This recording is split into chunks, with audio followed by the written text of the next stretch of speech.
Hello दोस्तों, कैसे हैं आप सब। आशा करता हूँ अच्छे होंगे। दोस्तों, इस 2 मिनट की वीडियो में मैं आपको रिफ्लेक्सिव और इम्फेटिक प्रोनाउंस में डिफरेंस अंतर बताने जा रहा हूँ। तो चलिए देखते हैं। रिफ्लेक्सिव केस होता है एक निजवाचक कारक जिसमें सेल्फ या सेल्व्स लगता है। जो अपने पर्सनल प्रोनाउन है उनकी जो पसेसिव या ऑब्जेक्टिव फॉर्म है उनके अंत में सेल्फ या सेल्व्स, सेल्फ सिंगुलर है और एफ हटा के वी ई एस लगाने से वो बन जाता है प्लूरल। तो सेल्फ या सेल्व्स लगाने से ये अपने जो रिफ्लेक्सिव केस है ये तैयार होता है। तो माई सेल्फ का अर्थ होता है मैं स्वयं या मेरा स्वयं का। आवर सेल्व्स, हम स्वयं या हमारा स्वयं का। योर सेल्फ सिंगुलर भी यूज हो सकता है, प्लूरल भी, तुम स्वयं या तुम्हारा स्वयं का। हिमसेल्फ पुरुष के लिए आता है, वह स्वयं। ये स्त्री के लिए आता है, हर सेल्फ। इट सेल्फ पशु पक्षी निर्जीव जानवरों के लिए आता है। देम सेल्फ ये प्लूरल है, चाहे निर्जीव हो या सजीव हो सभी के लिए आता है, वे स्वयं या उनका स्वयं का। डियर स्टूडेंट्स, ये जो रिफ्लेक्सिव केस है हम इनको 2 तरह से यूज कर सकते हैं, रिफ्लेक्सिव प्रोनाउन के रूप में और इम्फेटिक प्रोनाउन के रूप में। रिफ्लेक्सिव प्रोनाउन का अर्थ है निजवाचक सर्वनाम, इम्फेटिक प्रोनाउन का अर्थ है बलवाचक सर्वनाम, बल देने वाले सर्वनाम। तो डियर स्टूडेंट्स, इनका यूज कहां करें, कब करें, किसके बाद करें, तो चलिए देखते हैं। जब वह का सब्जेक्ट और ऑब्जेक्ट एक ही हो, यानी कि काम करने वाला भी वही हो और काम का प्रभाव भी उसी पर पड़ रहा हो, तो ऑब्जेक्ट का और सब्जेक्ट दोनों की भूमिका वो अदा करता हो, और कर्ता जो है कर्ता पर क्रिया का प्रभाव बताना हो। अगर हम बताना चाह रहे हैं कि वर्ब का जो प्रभाव है वो स्वयं करने वाले पर पड़ रहा हो, तब ऐसी स्थिति में हम रिफ्लेक्सिव प्रोनाउन का यूज करते हैं। ये प्राय वर्ब या प्रीपोजिशन के बाद आते हैं और इन्हें हटाने पर वाक्य का अर्थ या तो अधूरा हो जाएगा या बिगड़ जाता है। अगर इन शब्दों को हम वाक्य से निकाल देंगे तो या तो अर्थ सेंटेंस का अधूरा हो जाएगा या फिर बिगड़ जाएगा। कुछ उदाहरण है, देखिए। ही कट हिमसेल्फ, जो ब्लैक इंक में जो दिख रहे हैं आपको, ये सारे के सारे क्या हैं, रिफ्लेक्सिव प्रोनाउंस हैं। और इसमें जो क्रिया हो रही है उस क्रिया का प्रभाव भी कर्ता पर स्वयं पर पड़ रहा है, इसलिए यहाँ पर ये क्या कहलाएंगे, रिफ्लेक्सिव प्रोनाउंस। तो चलिए देखते हैं। ही कट हिमसेल्फ, उसने काट दिया किसको, हिमसेल्फ, खुद को। तो काटने का काम किसके लिए हुआ, किसको काट लिया, अपने आप को काट लिया। हिमसेल्फ किससे बना है, ही से, तो उसने काट लिया खुद को, स्वयं को। वाइल सेविंग, जब वो दाढ़ी बना रहा था तो उसने खुद को ही काट लिया, तो क्रिया का प्रभाव किस पर पड़ा, सब्जेक्ट पर। तो यहां पर जो हिमसेल्फ है वो रिफ्लेक्सिव प्रोनाउन के काम कर रहे हैं। अगला देखो, वी एंजॉयड, हमने आनंद लिया या आनंद दिया। आवर सेल्व्स, अपने आप को। आनंद किसको दिया, अपने आप को ही दिया कर्ता ने, तो यहां पर भी ये रिफ्लेक्सिव प्रोनाउन का काम कर रहे हैं। सी सा हरसेल्फ, उसने देखा खुद को, किसमें, दर्पण में।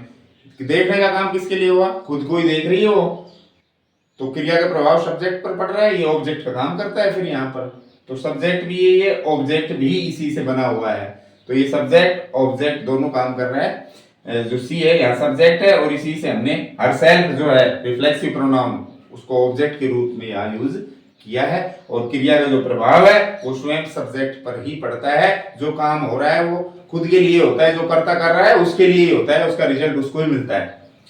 कुत्ते ने साफ किया अपने आप को, तो साफ किसको किया, कुत्ते ने अपने आप को, तो यहाँ इट सेल्फ क्या है, रिफ्लेक्सिव प्रोनाउन। मैंने कहा था कि प्रीपोजिशन के बाद भी ये आ जाते हैं। तो सी वाज टॉकिंग, वो बात कर रही थी, टू टू प्रीपोजिशन, इसके बाद आ गया हरसेल्फ, तो वो अपने आप से बात कर रही थी, यानी जो बात करने का काम है खुद अपने आप से हो रही है, सब्जेक्ट पर ही इसका प्रभाव पड़ रहा है।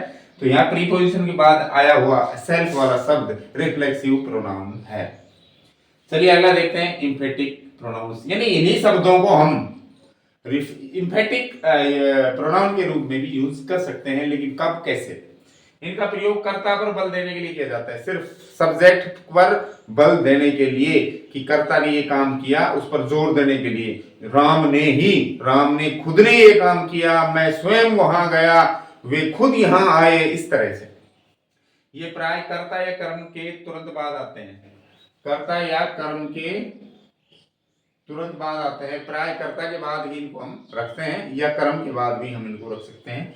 इन्हें हटाने पर वाक्य का अर्थ नहीं बिगड़ता बिल्कुल भी। जैसे इनमें हटाने पर उसने काट लिया जब डैडी बना रहा था, किसको काट लिया?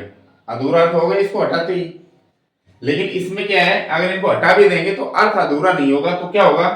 अर्थ नहीं बिगड़ता है, केवल कर्ता पर लगने वाला बल इंफेसिस कम हो जाता है, बस इतना सा है।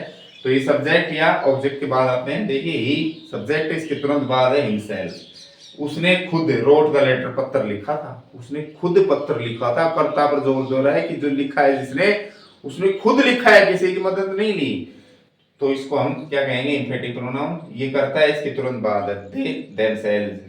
दे से देमसेल्व्स बनता है, हिमसेल्फ तो लगा नहीं सकते। तो they themselves came to me, वो खुद यहाँ मेरे पास आए थे। The president himself visited